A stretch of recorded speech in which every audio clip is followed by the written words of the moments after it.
Hello, friends, and welcome back to Stories About Entitled People. Let's start our video with a story about Amy, an executive assistant who found a subtle yet brilliant way to handle the office, Karen. But before we begin, best way to support our channel is to leave comments, like, and subscribe with the turned-on bell so you don't miss the new video every single day. Here we go. Revenge on the office, Karen. This is not my story, it belongs to a friend of mine. I couldn't stop laughing at the subtlety and nuance of her win this week and have to relate it. Amy's an executive assistant for the CEO. While she works mostly for one person, there's an executive team that she also does some work for, and one of these is C. C, for want of a better word, is the epitome of the office, Karen. She takes great joy in being condescending, rude, taking credit for everyone else's work, and throwing people under the bus. Difficult to work with's a bit of an understatement. When Amy first started working there, C reported her to her boss for attitude on a number of occasions, when all Amy was doing was trying to hide her frustration because C was deliberately being obtuse and making Amy's life unnecessarily difficult. Amy's boss is well aware of the friction, however, C is actually very good at her job, and she's clever enough to not cross lines that'll get her into deep trouble. Amy decided if she couldn't beat him, she'd join him in the best and most subtle possible way. Earlier this week, Amy ensured her boss overheard her talking to a client, praising C to the heavens. It was actually a real client call, not faked. When she hung up, her boss praised her for being the bigger person and talking up C despite their relationship. When C came in, the boss made a special mention to her that Amy had been praising her while Amy just sat there smiling innocent at her. C was not happy about this, but couldn't do or say a thing without looking like a jerk. To put the cherry on top, the following morning, Amy greeted her with, "C, you look so tired. Are you okay? Can I make you a coffee?" C said no and stomped into her office. Every time she came out, Amy proceeded to say, "You really don't look well. Are you sure you're okay? Is there anything I can do for you?"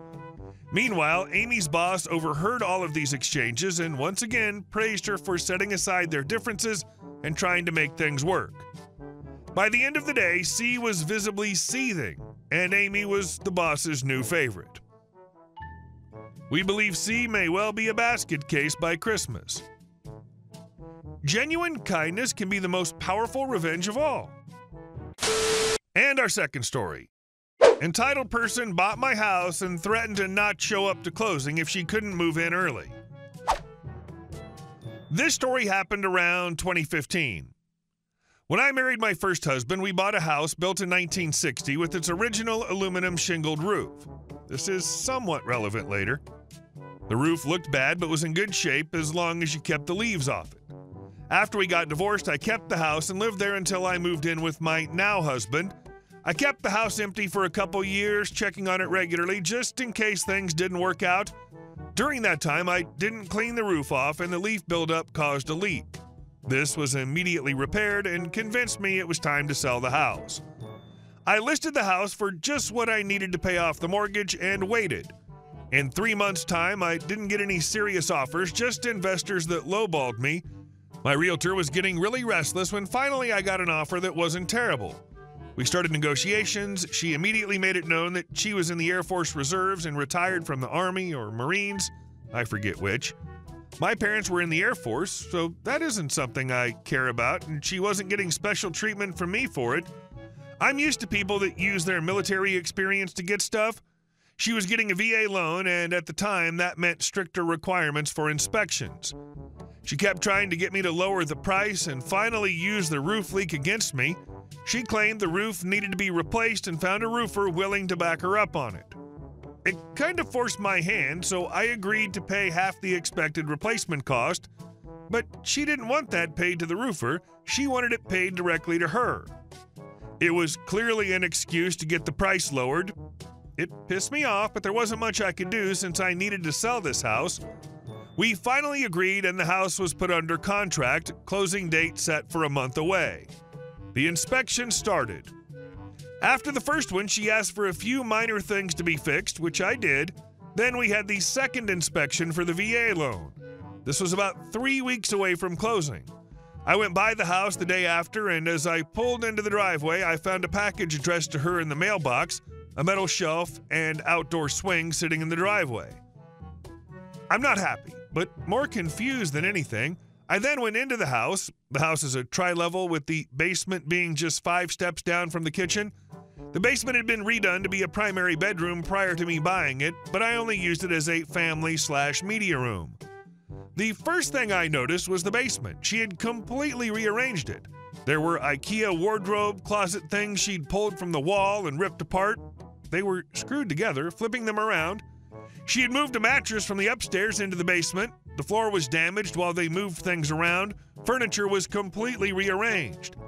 Then I went upstairs to the bedrooms. I found cans of paint and packages of curtains in all the upstairs rooms. These are not my things, and I'm angry. The house isn't hers yet. She shouldn't be leaving things there or rearranging. I called my realtor, who called her realtor, who called her. It was relayed to me that she had dropped some things off outside. There were also bunk beds on the back deck that I hadn't seen yet, but she insisted she was never in the house. It's an obvious lie to cover the trespassing. I then went outside and found a circular burn in the grass, after which I found a burned paint stick inside the house. Now there's vandalism. In an effort to appease me, the buyer agreed to move up the closing date. It was supposed to be within a week. That ended up not happening, and we only closed 3 days early on Monday instead of Wednesday. Other than the delays, nothing else happens until just before the closing date. On the Friday before, my realtor called me and said the buyer wanted to move in over the weekend instead of waiting for closing because she's military and doesn't get many days off and wouldn't be able to move in until the next weekend. Not my problem. I immediately say, no, not happening. The realtor called again later saying she's really pushing the military thing. She really wants to move in early. Would I be willing to do a lease agreement? I again say absolutely not. I get another call saying that the buyer has now called anyone and everyone involved with the sale, the loan officers, insurance company, realtor broker, commanding officers, to try and find anyone that can force me to let her move in early. She was now threatening to not show up to closing if I didn't let her move in. I asked what would happen if she didn't show and was told that she would still have to pay the commissions for both realtors and that since there was a contract, I could take her to court and force her to complete the sale.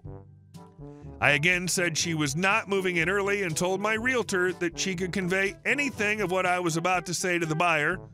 I told her that I didn't press charges for the trespassing and vandalism because of the contract.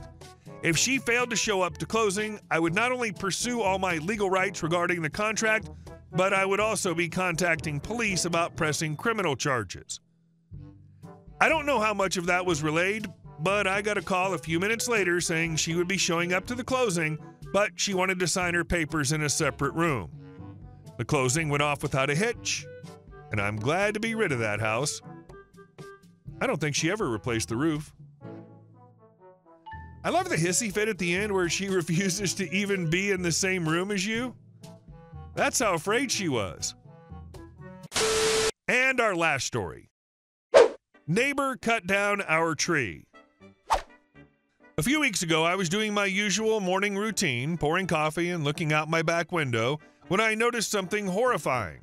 Our beautiful 15-foot lilac tree, the one that provided privacy and bloomed every year, was gone. Not fallen, not broken, gone, cut down to a stump. No branches left behind, no logs, nothing. At first I thought maybe the strong winds from the day before had damaged it, but there was no way it was natural. I immediately knew something was off. We have a fenced yard, so whoever did this must have jumped over or came in through the gate. Whoever it was, they trespassed, and they took our tree. Furious, my husband and I decided to pay a visit to the neighbors. Now, we already had a hunch. It had to be them. We've had issues before, little things like them overstepping boundaries, but nothing like this. So my husband went over to confront them. The wife answered the door, playing dumb, saying she didn't know what we were talking about and that her husband was out of town. She promised he'd come over to clear things up when he got back, but of course we waited and he never showed. The next day we knocked again, same story, husband's not home. So finally, when we caught him at home, he started throwing excuses left and right. "Oh, I didn't know the property line, and the tree was small anyway, wasn't it?" Then he tried to say it was blocking sunlight for their new garden. His attitude was unbelievable. No apology, just excuses. It was clear as day that he was trying to cover his tracks. The fact that he literally had to climb over our fence to cut down the trees showed just how bold he was. I started mentioning getting the police involved, and his whole tone shifted. All right, just give me an estimate and we'll talk," he mumbled, barely holding back his frustration. We hired an arborist who came in and gave us a proper valuation of the lilac tree. It was worth way more than we thought. I'm talking thousands. We put the estimate in their mailbox and waited. Radio silence for days. No response, no acknowledgement, nothing. Now I'm livid. I was already furious they trespassed and destroyed my tree, but to ignore us completely? That was the last straw. I was ready to take this to court. I told my husband, enough is enough. Let's hit him where it hurts. We decided to take legal action. We filed a formal complaint for trespassing, property damage, and destruction of the tree. The whole neighborhood started buzzing. People knew what was happening. Word gets around fast when lawsuits come into play. And let's just say Karen and her husband weren't happy about the attention. The drama hit its peak when the husband stormed over to our place one evening, pounding on the door. "You think you can just take me to court?" he shouted. "Good luck. That tree was practically on my side." His wife stood behind him, arms crossed, glaring at us. My husband, cool as ever, responded, "You'll be hearing from our lawyer. Now get off our property before I call the cops." The court battle began. We had the arborist report and even a few neighbors who backed us up, saying they saw them sneaking around our yard. The neighbor tried to weasel his way out of it by saying we gave them permission.